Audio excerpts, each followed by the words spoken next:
వివరాల్లోకి వెళ్దాం. పార్టీ ఫిరాయించిన ఇద్దరు ఎమ్మెల్సీలపై వేటు పడింది. ఎమ్మెల్సీలు వంశీ కృష్ణ యాదవ్, సి రామచంద్రయ్యలపై వేటు వేస్తున్నట్టు శాసన మండలి చైర్మన్ మోషేన్ రాజు ప్రకటించారు. అయితే వంశీ కృష్ణ జనసేనలోకి, సి రామచంద్రయ్య టీడీపీలోకి పార్టీ ఫిరాయించారు. దీంతో పార్టీ ఫిరాయింపుల కింద చర్యలు తీసుకోవాలంటూ మండలి కార్యదర్శికి వైఎస్ఆర్సీపీ నేత, మండలిలో chief whip Meruga Muralidhar, MLC Lella Appireddy ఫిర్యాదు చేశారు. సమగ్ర విచారణ తర్వాత ఈ ఇద్దరిపై వేటు వేసినట్టు మండలి చైర్మన్ మోషేన్ రాజు ప్రకటించారు.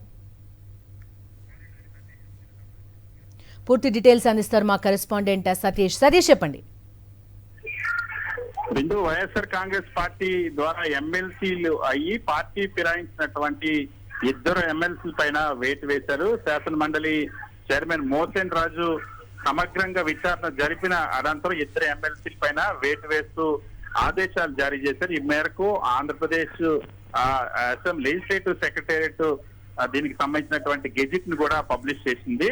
ఎవరైతే వైఎస్ఆర్ కాంగ్రెస్ పార్టీకి సంబంధించినటువంటి విప్లు లేళ్ల అప్పిరెడ్డి, మేరగ్ మురళీధర్ ఇద్దరు కూడా పార్టీ ఫిరాయించినటువంటి ఇద్దరు ఎమ్మెల్సీల పైన చర్యలు తీసుకోవాలని శాసన మండలి చైర్మన్ మోషేన్ రాజుకు ఫిర్యాదు చేశారు. ఫిర్యాదు చేసిన తర్వాత దానికి సంబంధించి ఎవరైతే వంశీ కృష్ణ యాదవ్ వైఎస్ఆర్ కాంగ్రెస్ పార్టీ నుండి స్థానిక సంస్థల ఎమ్మెల్సీగా ఎన్నికయ్యి తర్వాత జనసేన పార్టీలో చేరారు. ఆ పార్టీ కండువా కప్పుకుని పార్టీ వ్యతిరేక కార్యక్రమాలు పాల్పడుతున్న పరిస్థితి. మరొక వైపు సి రామచంద్రయ్య పార్టీ ఫిరాయించి తెలుగుదేశం పార్టీలో చేరారు. గతంలో ఆయన రాజీనామా చేస్తామంటూ ఒక డమ్మీ రాజీనామా లేఖని, షరతులతో కూడినటువంటి రాజీనామా లేఖనిచ్చారు. ఆ రాజీనామా లేఖ చెల్లదు. సో ఇలాంటప్పుడు ఈ నేపథ్యంలో వైఎస్ఆర్ కాంగ్రెస్ పార్టీ ఫిర్యాదు చేసింది.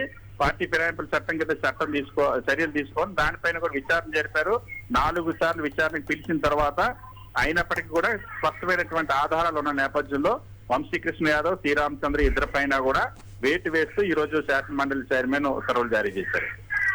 Okay Satish, thank you.